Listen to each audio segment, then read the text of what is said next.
What's up, YouTube? ODST General back again with some flashing lights. Now, the last time I did a video was for the traffic update, which was last month's update, and I was a little bit frustrated with it, to say the least.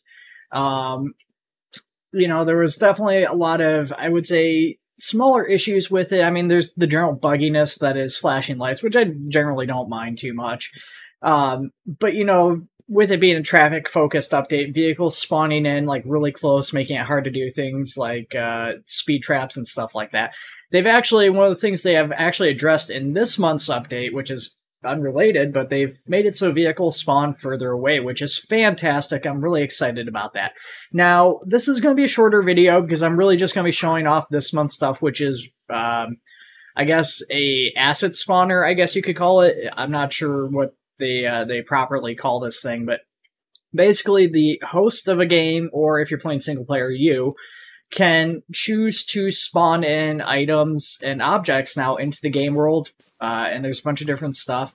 They've also kind of announced their next little bit of DLC. So currently this is activated by pressing F6, and this gives you the spawner, and you've got three categories. So you've got NPCs, which you can spawn in, pedestrians. It looks like eventually there will be a traffic spawner as well. This is, kind of neat. I dig it. It would be nice to see it expanded upon. It sounds like there's definitely a possibility of that now. As far as just being able to spawn in these NPCs, it's all fine and well. Great, I guess, for an area where maybe there isn't necessarily going to be a lot of NPCs. So if you're playing with a group and you want to play in an area of the map that generally doesn't see a lot of action or something, you could spawn in an NPC for a random interaction or something. Having the ability to spawn this without the host being right on top of it would be better. But also maybe being able to set certain things about the NPC. So maybe check boxes for illegal weapons or them being drunk or high or something like that would be really cool. I would really appreciate that sort of thing with it. But other than that, it's kind of neat just to have the ability to spawn in NPCs and stuff that you could potentially start interactions with. Probably what's going to be the most popular aspect of this is objects. So currently you have a number of signs and stuff that you can put down. So we can actually move while we're in this mode a little bit. I don't think we can turn the camera, at least if we can toggle out of this temporarily. I don't know how, but you've got barrels that you can put down. You can put road barriers up. You can say hey, this road's closed here. This bus lane is wet. So you can pull this stuff up. These will actually stop cars and stuff like that. So I unfortunately hit delete all. I meant to back out and hit the wrong thing. I should have just hit F6 again. And you can actually change the time from in here. So this is pretty cool too. So you can actually actively change the time and everything. Again, having the ability to, maybe change how fast time passes and freeze time and do all this other stuff, or have the ability for time to pass and stuff would be really cool. But yeah, this is the new system. This is all there really is to it, which is why this is going to be kind of a shorter video.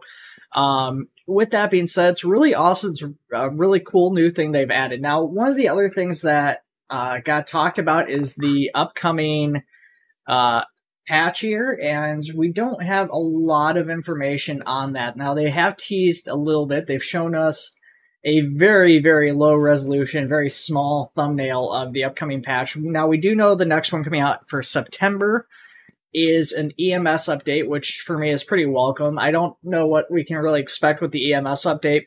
Personally, I would love to see just a fully fledged EMS game with detailed, need for certain medicines, stuff like that. Basically, detailed care procedures for various situations.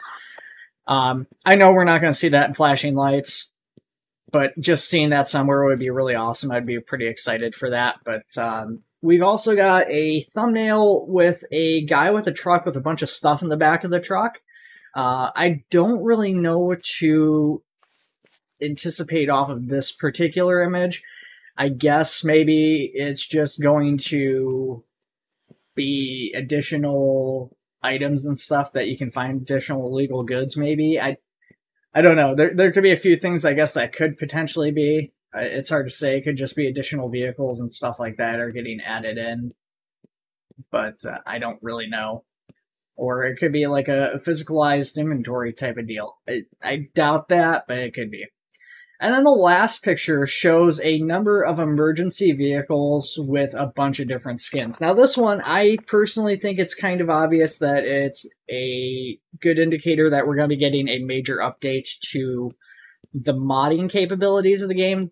Flashing Lights already does support modding. That's supported modding for a long time, and I believe you guys have probably seen that in some of my past videos where I've used like Chicago skins or CHP skins and stuff like that. And those have been around for a while, but one of the big issues with Flashing Lights is there's actually two.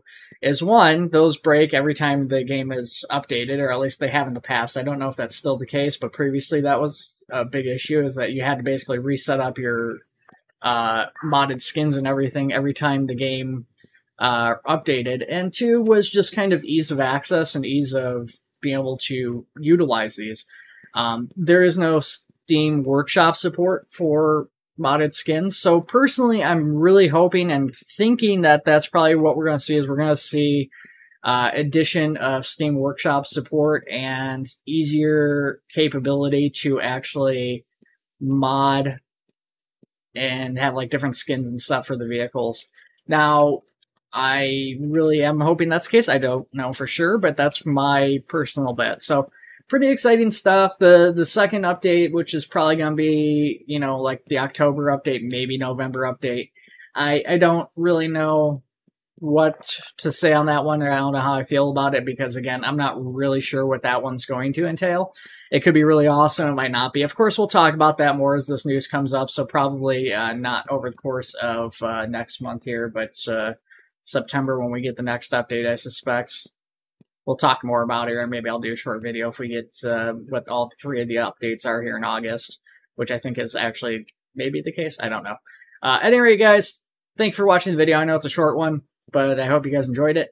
I am also testing out a new background noise removal thing, which is an AI-generated plugin for my video editing software. And I want to know what you guys think of it. So we'll be trying this out, and I'll probably have a couple videos recorded before the first one actually goes up and live. But let me know what you guys think of the audio and the background noise and everything. I've got a fan running full blast behind me, so hopefully that's a pretty decent test. And if we're really lucky, you'll be able to like cut out screaming kids and people and stuff in the background, and you know, any other traffic or lawnmowers or anything that happen to be going on outside. So yeah, anyways, guys, thanks for watching. Take it easy. I'll see you in the next one.